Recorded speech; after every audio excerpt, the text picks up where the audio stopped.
आम्ही या ठिकाणी सर्व कार्यकर्त्यांची बैठक घेतली की मधल्या काळात एवढे संघर्ष करूनसुद्धा शेतकऱ्यांचे, कष्टकऱ्यांचे, नागरिकांचे प्रश्न सोडवण्यासाठी अनेक आंदोलने केली, पण आंदोलनामध्ये यश येत नाही. त्याचं कारण म्हणून मंथन करण्यासाठी सगळ्या कार्यकर्त्यांच्या विभागातल्या बैठक घेतली. त्यांचं म्हणणं आहे असं होतं की बाबा, जर तुम्हाला विकासाला गती द्यायची असेल, प्रश्न सोडवायचे असेल, तर सत्तेमध्ये सहभाग घेणं हा महत्त्वाचा विषय आहे आणि ते पण राष्ट्रीय पक्षामध्ये घ्यावं असं सगळ्यांचं मत होतं.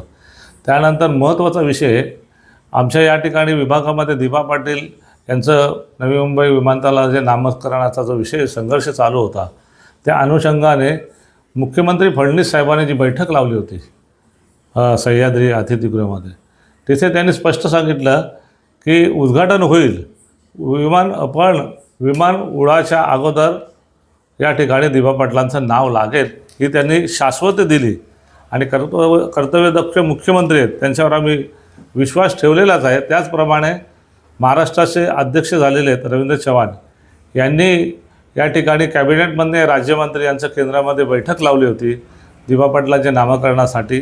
या दोन्ही गोष्टी लक्षात घेऊन मुख्यमंत्र्यांनी त्यावेळेस बैठकीमध्ये असं सांगितलं की दिबा पाटलांचं नाव हे नवी मुंबई विमानतळाला लागेल, त्याचबरोबर पुण्यामध्ये संत तुकाराम महाराजांचं नामकरणाचा विषय होईल आणि संभाजीनगरला संभाजी महाराजांचं नामकरणाचा विषय, हे तिन्ही एकत्र येतील.